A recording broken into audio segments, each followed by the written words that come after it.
لگا پھر آپ نے جواب کیا دیا؟ آپ نے فرمایا میں نے تینوں سوال سن کر خاموشی اختیار کی، کوئی جواب نہیں دیا۔ اس نے کہا اماں جان کچھ تو کہا ہوگا؟ آپ نے فرمایا ہاں، فرشتے سوال کرنے کے بعد چپ چاپ میرا چہرہ دیکھتے رہے کہ یہ کیا بولتی ہے۔ میں نے ان دونوں سے مخاطب ہو کر کہا کہ یہ تمہاری برادری کے بندے،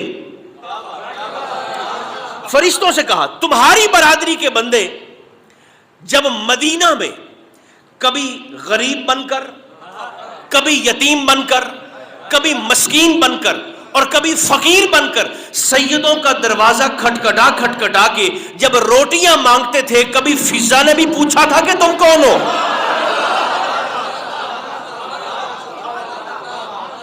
کبھی میں نے بھی سوال کیا تھا کہ تم کون ہو؟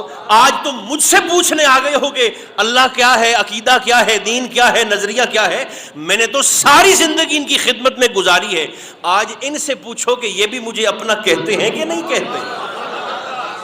فرمایا جب میرا جی چاہا کہ میں فرش پہ بیٹھ کر عرش پر حکومت کروں، اللہ نے مجھے تخت حبشہ سے اٹھایا اور دہلیز سیدہ فاطمہ الزہرا پہ پہنچا دیا۔ یہ اس گھر کے خادم ہیں، یہ اس گھر کے نوکر ہیں۔ بلکہ جلدی سے ایک حدیث پاک،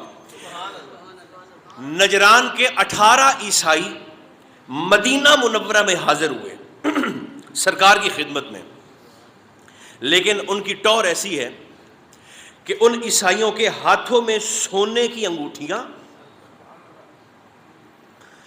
سواریوں پر چاندی کی زینے، ریشمی چمکدار لباس اور عربی سیاہ شکاری گھوڑے، سواری بھی اچھی، لباس بھی اچھا، زین بھی چاندی کی اور ہاتھوں میں سونے کی انگوٹھیاں۔ 18 عیسائی جب سرکار کی خدمت عالیہ میں ملاقات کے لیے حاضر ہوئے، جیسے ہی حضور کی نظر پڑی، محبوب نے دیکھتے ہی رخ انور پھیر لیا۔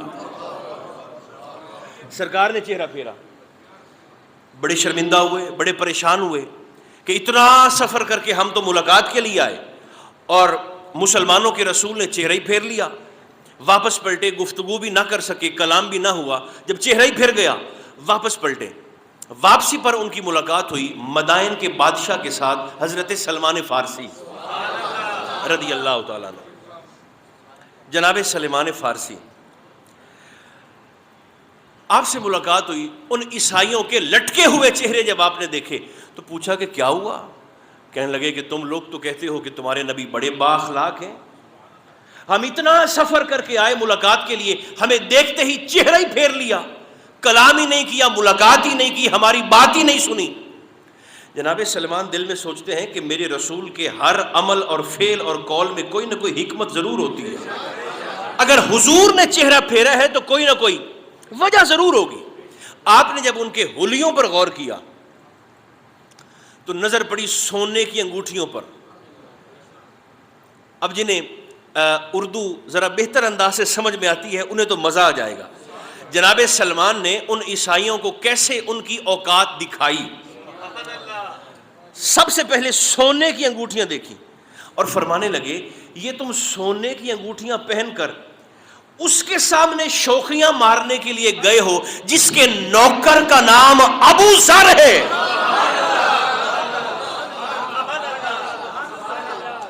زر والا، سونے والا، مالدار، فرمایا جس کے جوڑے اٹھانے والا ابو ذر ہو، یہ تم سونا دکھا کر اس کے سامنے شوخیاں مارنے کے لیے گئے ہو۔ جب نظر پڑی چاندی کی زین پر، اب آپ کی محبت کا امتحان آ گیا، چاندی کی زین پر جب نظر پڑی، چاندی پر، تو سرکار سلمان فارسی کہنے لگے یہ تم اپنی سواریوں پر چاندی کی زینے بچھا کر اس کے سامنے نخرہ دکھانے گئے ہو جس کے گھر میں جھاڑو دینے والی کا نام فضہ ہے۔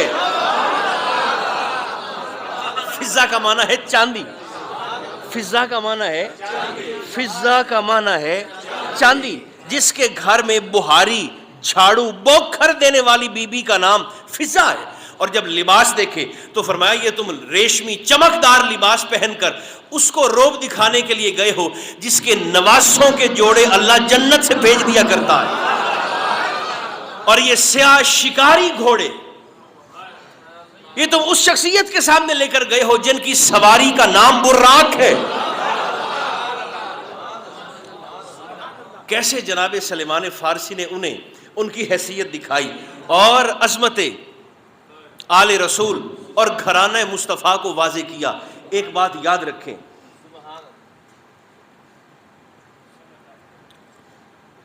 آپ سنی رہتے ہوئے بھی حسینی بن سکتے ہیں. میں رک گیا ہوں تاکہ یہ بات آپ دوبارہ سنیں. حسینی بننے کے لیے آپ کو کسی دوسرے مسلک کی طرف دیکھنے اور چھلانگیں لگا لگا کر جانے کی ضرورت نہیں ہے. یہ میں جذباتی باتیں نہیں کر رہا، میں دل کی گہرائی سے پوری ذمہ داری سے کہنے لگا ہوں. اللہ نے حسینیت کی محبت کا جو نور اہل و سنت کو عطا فرمایا ہے، آپ یقین کریں جو جتنے تماشے لگا لے اللہ نے سنیوں کے سوا یہ کسی اور مسلک کو عطا نہیں فرمایا. اور میں حیران ہو جاتا ہوں کہ اچھے بھلے پڑھے لکھے بندے جنہیں ہم پڑھا لکھا سمجھتے ہیں، ایک تو انہیں دیکھ کر اس بات کی تسلی ہو جاتی ہے کہ پڑھا لکھا ہونا اور ہوتا ہے، عقل مند ہونا اور ہوتا ہے. ڈگری کا تعلق غیرت سے نہیں ہوتا، عقل سے نہیں ہوتا، بس وہ معلومات ہیں. انسان معلومات کا خزانہ جمع کر کے چلتا پھرتا چھوٹا سا گوگل بن جاتا ہے. غیرت اور چیز ہوتی ہے. جناب سیدہ کی بارگاہ میں آپ حسنین کریمین کے لیے 2 آنسو اگر بیٹھ کر بہاتے ہیں تو ضروری ہے کہ آپ خاص دنوں میں خاص رنگ میں رنگے جائیں. کیا غم دکھانا ضروری ہے؟ غم کو محسوس کیا جاتا ہے. آپ میری بات کو نوٹ کریں گے. میں ابھی راستے میں آتا ہوا اپنے دوستوں سے یہ بات کر رہا تھا، یہ کتنی بڑی بات ہے قبلہ چودھری صاحب، یہ کتنی بڑی بات ہے کہ ایک خاص مسلک کے لوگ جو ائمہ اہل بیت کو صرف 12 کے عدد میں بند کرتے ہیں. یہ اس منبر سے 19 سال میں پہلے کبھی بات نہیں ہوئی، آج میں آپ کی خدمت میں کہنے لگا ہوں. حقانیت اہل و سنت پر غور کیا جائے، مت کسی کا رنگ اپنی ذات پر چڑھنے دو،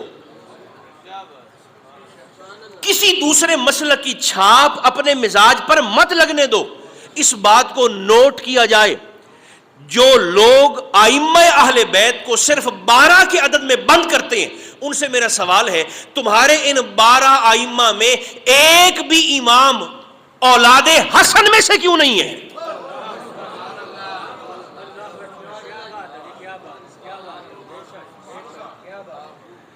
آل حسن میں سے ایک بھی فرد تمہارے ائمہ میں شمار تم نے کیوں نہیں کیا؟ اور یار علی دے پترا چ ایڈا فرق.